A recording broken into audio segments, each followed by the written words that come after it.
అసలు ఏంటమ్మా సమస్య? మా ఫ్యామిలీ గొడవలు అయ్యి నేను పిడుగురాళ్ళ పుట్టింటికి వెళ్ళిపోయానండి. మాది పిడుగురాళ్ళ. మా అత్తగారు వాళ్ళు మీకు మా కాళ్ళు వెళ్ళిపోయింది కొంచెం సాయం చేయండి అని పోలీసు వారిని కోరారు, పిరంగిపురం పోలీసు వారిని కోరితే వీళ్ళని మీ కాళ్ళు వచ్చి కొంచెం నేను లేనని చెప్పి గొడవలు చేశారు. మా కోడల్ని పిలిపియండి, మా కోడలు లేకపోతే మేము ఉండలేము అని.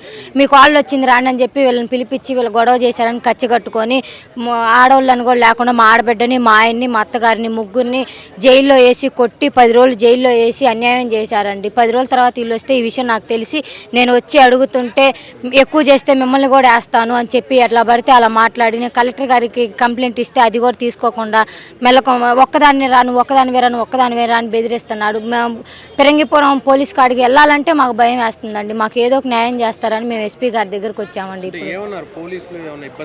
ఇబ్బంది పెడుతున్నారు. బొక్కలు పొద్దుగూకులు లెగిస్తే స్టేషన్లో జైలుకి పోస్తారు, జైల్లో వేస్తాను తిడతా. బూతులు అసలు ఎలాంటి బూతులు అంటే లేడీస్ని ఎలాంటి బూతులు కాబట్టి అలాంటి బూతులు తిడుతున్నారు. పురం వెళ్ళాలంటేనే భయం వేస్తుందండి. మాకు రోడ్డు మీద తిరగాలన్నా కానీ భయం వేస్తుంది. ఒక లేడీస్ని పట్టుకొని ఏమో బాత్రూమ్ కూర్చున్న దాకా కొట్టారండి. CI Phirangipuram police CI, SI, constable ఎలా పడితే అలా మాట్లాడారు. సిఐ గారండి, సిఐ గారు కొట్టారండి. ఎలా పడితే అలా మాట్లాడి మాకు కలెక్టర్ గారు కంప్లైంట్ ఇస్తే పిలిపించి నువ్వు ఒక్కదాని రా రూమ్ లోకి, వాళ్ళు రావడానికి వీల్లేదని చెప్పి నన్ను ఒక్కదాన్ని రానని బెదిరిస్తున్నారండి. ఫ్యామిలీ గొడవ కింద కొంచెం స్టేషన్కి వెళ్ళి మా కోడల్ని పిలిపియండి అని చెప్పినందుకు అవతల నన్ను వేరే వాళ్ళ హోటల్లో సాయంతో నేను వెళ్ళిపోతే వాళ్ళ దగ్గర లంచం తీసుకొని మమ్మల్ని ఈ రకంగా హింసిస్తున్నారు సిఐ వాళ్ళు. తొగటీలు, విజయ, శ్రీను, పిరంగిపురమే ఇలా ఇబ్బందులు పెడుతున్నారండి. ఇప్పుడైనా న్యాయం చేస్తారని ఎస్పీ దగ్గరకు వచ్చామండి. ఇంకా వెళ్ళలేదు లోపలికి వెళ్ళిన తర్వాత సార్ ఉన్నా కొంచెం న్యాయం కలెక్టర్ గారి దగ్గరికి వెళ్తే వాళ్ళు మీరు కలెక్టర్ దగ్గరికి వెళ్తే మాకేమైంది, మేము చేయాల్సింది చేస్తాం, కావాలంటే మళ్ళీ మీరు పెద్దది చేస్తే ఇంకా మళ్ళీ బొక్కలో వేస్తామని సిఐ మాట్లాడాను నిన్న.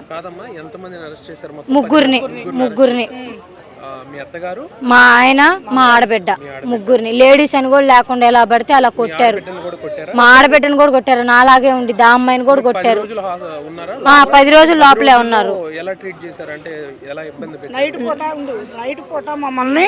నైట్ పూట 10 చేర్చారు అక్కడికి. మీ కాళ్ళు వచ్చింది రా అని పిలిపించి మమ్మల్ని నాకు ఇబ్బందులు పెట్టి కొట్టారు. కొడితే అట్నే బట్టలతో చండాల బట్టలతో మగవాళ్ళే కొట్టింది. సిఐ గారు కొట్టారు, లేక మాటలు తిట్టారు.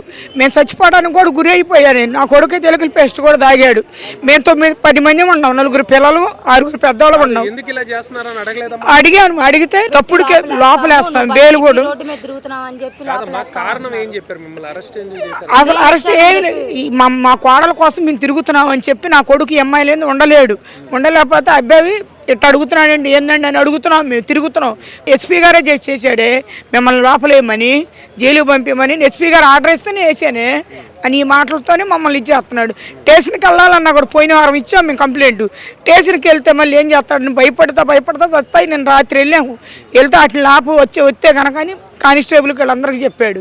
అయినా కానీ వెళ్ళాము మేము తోసుకొని. వెళ్ళినాక ఈ అమ్మాయిని ఒక్కదాన్ని గదిలోకి రమ్మని తలిపైపోయారు. నేను మా కొడుకుండి వచ్చేసే అన్నాడు. పోవాలంటే అదేమంటే కండిషన్ బేలు, బట్టలు లేకుండా తిరిగిద్ది అని జడ్జి మేడం గారికి తప్పుడు సాక్ష్యాలు ఇచ్చాడు. నన్ను మామూలు గొట్ల హాస్పిటల్ కూడా తీసుకెళ్ళా, నన్ను కారులోంచి దిగనీలా అట్లా చేశారు. నాకు ఇబ్బందులు పెట్టారు. అసలు ఏం చేస్తారో కూడా తెలియదు మాకు. నేను వాళ్ళ ఇంట్లో వాళ్ళ సాయం తీసుకొని వెళ్ళిపోయాను. వాళ్ళ ఇంట్లో ఉండి బయటకు మా పుట్టింటికి వెళ్ళిపోయాను. వాళ్ళే వచ్చి పిలిచారు, జరిగింది మా కష్టాలు చెప్పుకున్నాను, పంపించారు.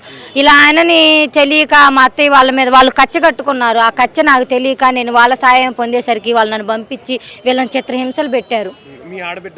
మా ఆడబిడ్డ రాలేదు, ఇంటి దగ్గర ఉంది. మేము పని చేసుకొని బతుకుతాం సార్.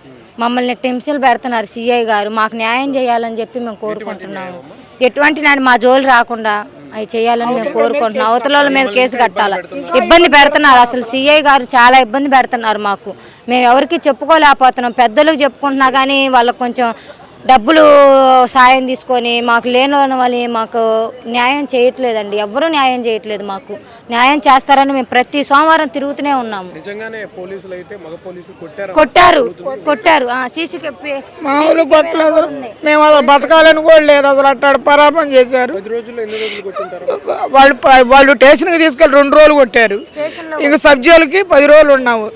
బెయిల్ వాళ్ళకి ఇవ్వద్దు, వాడు బయటకు వస్తే బట్టలు లేకుండా తిరుగుతారని నాకు లేక మాటలు చెప్పాడు.